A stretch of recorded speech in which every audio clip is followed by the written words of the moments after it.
Types of computer, computer के प्रकार। इस वीडियो में आप जानेंगे कंप्यूटर कितने प्रकार के होते हैं। भले ही आप कंप्यूटर शब्द का प्रयोग घर व ऑफिस में रखे इलेक्ट्रॉनिक डिवाइस के लिए करते हो, लेकिन आमतौर पर ये कई प्रकार के होते हैं। इनका वर्गीकरण विभिन्न आधारों पर किया जाता है। आगे हम आपको कंप्यूटर के प्रकार, टाइप्स ऑफ कंप्यूटर इन हिंदी और उनकी विशेषताओं के बारे में विस्तार से बताएंगे। इस वीडियो में आप निम्नलिखित टॉपिक के बारे में जानेंगे। नंबर 1, कंप्यूटर कितने प्रकार के होते हैं। नंबर 2, उद्देश्य के आधार पर कंप्यूटर के प्रकार। नंबर 3, कार्य पद्धति के आधार पर कंप्यूटर के प्रकार। नंबर 4, आकार और कार्यक्षमता के आधार पर। नंबर 5, संक्षेप में सामान्यतः कंप्यूटर्स का वर्गीकरण उनके आकार, साइज, उद्देश्य, पर्पस, कार्यक्षमता, कैपेबिलिटी, कार्यप्रणाली, मैकेनिज्म और प्रोसेसिंग पावर आधार पर किया जाता है। इस पोस्ट में हमने कंप्यूटर को मूल रूप से 3 श्रेणियों में विभाजित किया है। नंबर 1, उद्देश्य के आधार पर, बेस्ड ऑन पर्पस। नंबर 2, कार्य पद्धति के आधार पर, बेस्ड ऑन फंक्शनैलिटी। नंबर 3, आकार और कार्यक्षमता के आधार पर, बेस्ड ऑन साइज, कैपेबिलिटी। एक, उद्देश्य के आधार पर कंप्यूटर के प्रकार, बेस्ड ऑन पर्पस। उद्देश्य के आधार पर कंप्यूटर को 2 भागों में वर्गीकृत किया जाता है। नंबर 1, सामान्य उद्देश्य वे कंप्यूटर जो सामान्य कंप्यूटिंग टास्क जैसे ईमेल भेजना, ब्राउजिंग और वर्ड प्रोसेसिंग इत्यादि कार्य करने में सक्षम होते हैं। इसका सबसे अच्छा उदाहरण हमारा डेस्कटॉप है। नंबर 2, विशिष्ट उद्देश्य वे कंप्यूटर जिनका उपयोग कुछ विशेष कंप्यूटिंग टास्क को करने के लिए किया जाता है, जैसे फ्लाइट सिमुलेटर जिसका प्रयोग पायलटों को ट्रेनिंग देने के लिए किया जाता है।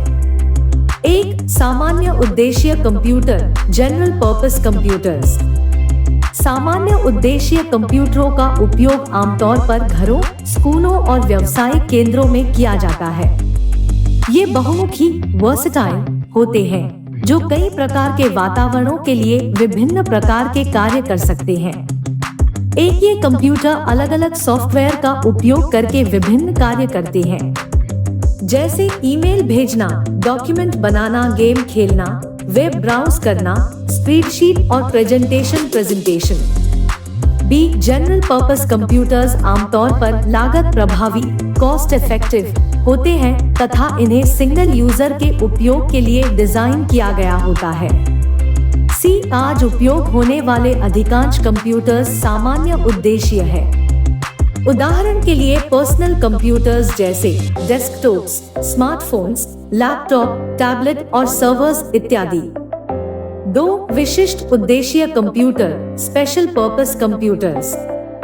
एक विशिष्ट उद्देश्य कंप्यूटर को किसी विशेष कार्य, स्पेसिफिक टास्क को परफॉर्म करने के लिए डिजाइन किया जाता है।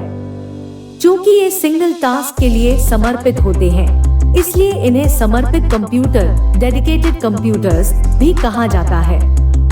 एक उस विशिष्ट कार्य को करने के लिए प्रोग्राम अथवा निर्देशों के सेट को पहले से ही कंप्यूटर में स्टोर कर दिया जाता है।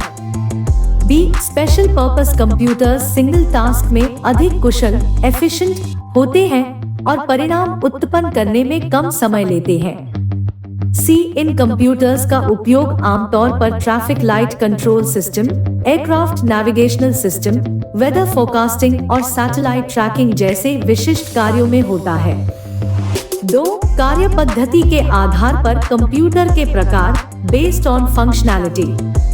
कार्य पद्धति के आधार कंप्यूटर मुख्यतः 3 प्रकार के होते हैं। नंबर 1, एनालॉग कंप्यूटर वो डिवाइस जिनका उपयोग भौतिक राशियों, फिजिकल क्वांटिटीज जैसे करंट, वोल्टेज, प्रेशर और स्पीड को मापने के लिए किया जाता है। वोल्टमीटर और स्पीडोमीटर इसके अच्छे उदाहरण हैं। ऐसे कंप्यूटर जो डेटा को बाइनरी डिजिट 0 या 1 के आधार पर प्रोसेस करते हैं। उदाहरण के लिए आप डिजिटल कैलकुलेटर को ले सकते हैं। Number 2 digital. Number 3 hybrid computer, यह एनालॉग व डिजिटल का मिला जुला रूप है। माइक्रोसॉफ्ट सर्फेस एक लोकप्रिय हाइब्रिड कंप्यूटर है। Number 1 analog computer. Analog computer वे होते हैं जो निरंतर परिवर्तनशील भौतिक राशियों जैसे करंट, वोल्टेज और फ्रीक्वेंसी के आधार पर परिणाम व्यक्त करते हैं, अर्थात इनके द्वारा गणना, कैलकुलेशन करने के बजाय मापने, मेजरिंग का काम किया जाता है। उदाहरण के लिए थर्मोमीटर कोई गणना नहीं करता बल्कि ये हमारे शरीर के तापमान, टेम्परेचर को मापने का काम करता है। इन कंप्यूटरों का उपयोग मुख्य रूप से वैज्ञानिक और इंजीनियरिंग अनुप्रयोगों के लिए किया जाता है, क्योंकि इन क्षेत्रों में मात्राओं का अधिक उपयोग होता है। हालांकि ये किसी स्टैंडर्ड नाप के आधार पर परिणाम देते हैं जो कि 100% शुद्ध नहीं होते बल्कि अनुमानित, एस्टिमेटेड होते हैं। Number 2 digital computer. Digital computer वे होते हैं जो डेटा को डिजिटल फॉर्म में प्रोसेस और स्टोर करते हैं, अर्थात इन कंप्यूटरों में प्रत्येक प्रकार के डेटा को 0s और 1s के संदर्भ में स्टोर किया जाता है। आज के समय डिजिटल कंप्यूटर सबसे अधिक इस्तेमाल किया जाता है। इसके सबसे अच्छे उदाहरण IBM PC और Apple Macintosh है। ये सभी डिवाइस डेटा को बाइनरी डिजिट्स 0 या 1 के आधार पर प्रोसेस करते हैं। 1946 में दुनिया के पहले digital computer ENIAC, electronic numerical integrator and computer, को यूनिवर्सिटी ऑफ पेंसिल्वेनिया के जॉन मॉचली और जे द्वारा विकसित किया गया था। Number 3 hybrid computer. Hybrid analog plus digital computer दोनों का मिलाजुला रूप है, अर्थात इनमें दोनों की समान विशेषताएं होती है। ये एनालॉग सिग्नल को इनपुट के रूप में लेते हैं और डिजिटल फॉर्म देते हैं। हाइब्रिड कंप्यूटर्स का उपयोग तार्किक और तकनीकी गणनाओं को हल करने के साथ साथ समीकरणों में तुलना करके परिणाम प्रदर्शित करने में किया जाता है। 3 आकार और क्षमता के आधार पर कंप्यूटर के प्रकार, बेस्ड ऑन साइज कैपेबिलिटी। आकार और क्षमता के आधार पर कंप्यूटर के निम्नलिखित प्रकार होते हैं।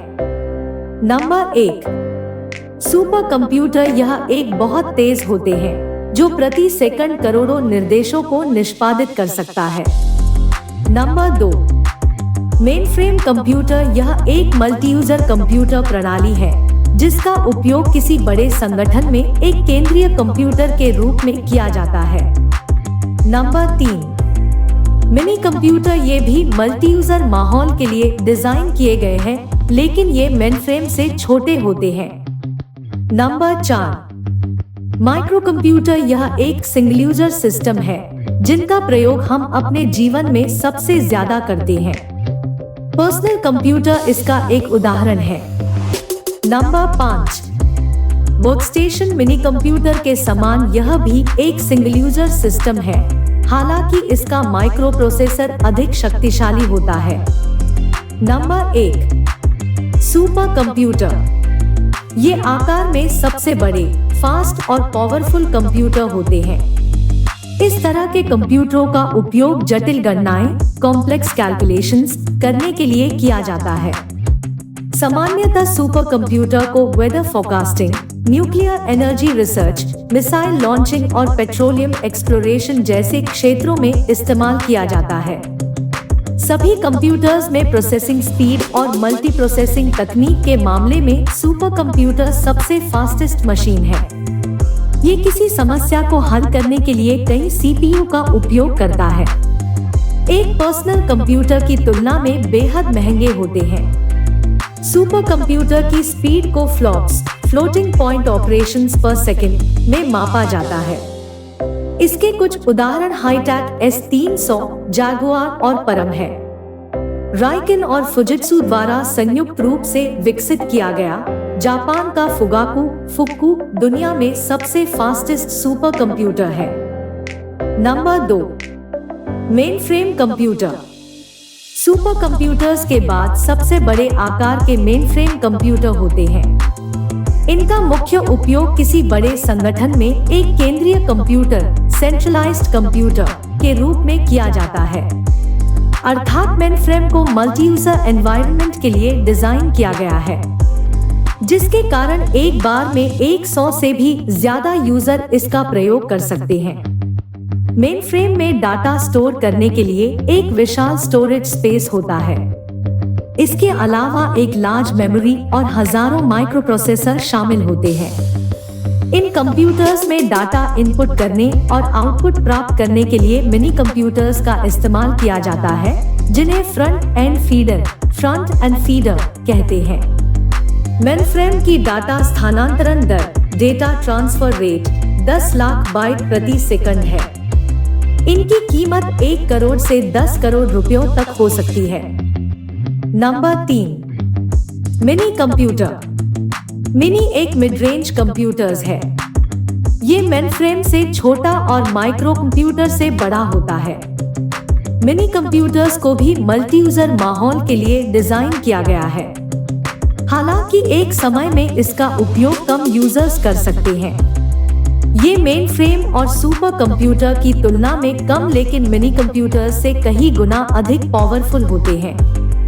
मध्य स्तर की ज्यादातर कंपनियां इन कंप्यूटर्स को उपयोग में लेती हैं, क्योंकि सभी कर्मचारियों के लिए अलग अलग माइक्रो कंप्यूटर्स खरीदने से खर्च बढ़ सकता है, जबकि इससे कई संसाधनों का साझा प्रयोग किया जा सकता है। पहला मिनी कंप्यूटर PDA एक सन 1959 में डिजिटल इक्विपमेंट DEC ने बनाया था। उस समय के कंप्यूटरों में ये सबसे सस्ता और आकार में छोटा था। Number 4, micro computer. इन्हें पर्सनल कंप्यूटर के नाम से भी जानते हैं। ये सामान्य उद्देश्य होते हैं, जिनको व्यक्तिगत उपयोग के लिए डिजाइन किया गया है। ये आकार में सबसे छोटे होते हैं और इनकी कीमत एक आम व्यक्ति के बजट में होती है। माइक्रो कंप्यूटर्स एक सिंगल यूजर सिस्टम होते हैं, जिन्हें आमतौर पर पर्सनल कार्यों के लिए प्रयोग में लिया जाता है। इनका उपयोग कर आप पावर पॉइंट प्रेजेंटेशन डॉक्यूमेंट बनाकर प्रिंट निकाल सकते हैं, इंटरनेट उपयोग कर सकते हैं। इसके अलावा ऑफिस के दूसरे कार्य भी कर सकते हैं। इनमें CPU के रूप में एक माइक्रो प्रोसेसर, एक मेमोरी यूनिट और इनपुट आउटपुट डिवाइसेस मौजूद होते हैं। 1981 में कंप्यूटरों की सबसे बड़ी निर्माता कंपनी ने पहला मिनी कंप्यूटर जारी किया था, जिसे PC नाम दिया गया। इसके बाद क्रमशः PCXT और PCAT मॉडल लाए गए। नीचे बताए गई डिवाइस माइक्रो कंप्यूटर्स की श्रेणी में आते हैं। एक डेस्कटॉप, एक पर्सनल या माइक्रो मिनी कंप्यूटर जो एक डेस्क पर फिट होने के लिए पर्याप्त है। B, laptop. ये एक पोर्टेबल कंप्यूटर है जो एकीकृत स्क्रीन, कीबोर्ड और टचपैड के साथ आते हैं।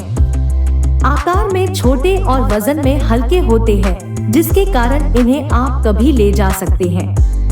C, palm top. इसे हैंडहेल्ड PC कहते हैं, जो बैटरी से चलता है। इसका आकार इतना छोटा होता है कि इसे आप हाथ में पकड़ सकते हैं। इसे PDA, पर्सनल डिजिटल असिस्टेंट भी कहते हैं। D, tablet. यह एक टच स्क्रीन डिवाइस है जिसका साइज लैपटॉप से छोटा मोबाइल फोन बड़ा होता है। E, smartphone. एक मोबाइल फोन कंप्यूटर के कई कार्य करता है, जिसमें आमतौर पर टच स्क्रीन इंटरफेस होता है। Number 5, workstation. वर्कस्टेशन व माइक्रो कंप्यूटर लगभग आकार और दिखने में एक जैसे ही होते हैं, लेकिन वर्कस्टेशन इनकी तुलना में अधिक पावरफुल होते हैं। इस प्रकार के कंप्यूटर्स का उपयोग कुछ विशेष जटिल कार्यों को पूरा करने के लिए किया जाता है, जैसे एनिमेशन, साइंटिफिक रिसर्च, इंजीनियरिंग इत्यादि। संक्षेप में तो इस पोस्ट में आपने कंप्यूटर के प्रकार, टाइप्स ऑफ कंप्यूटर इन हिंदी के बारे में जाना। उम्मीद में इस पोस्ट से आपको विषय के बारे में बहुत कुछ सीखने को मिला होगा। अगर आप एक स्टूडेंट हैं, तो आपको जानकारी होनी चाहिए कि कंप्यूटर कितने प्रकार के होते हैं। कंप्यूटर फंडामेंटल से संबंधित और जानकारी प्राप्त करने के लिए नीचे दिए गए पोस्ट के लिंक पर क्लिक करें।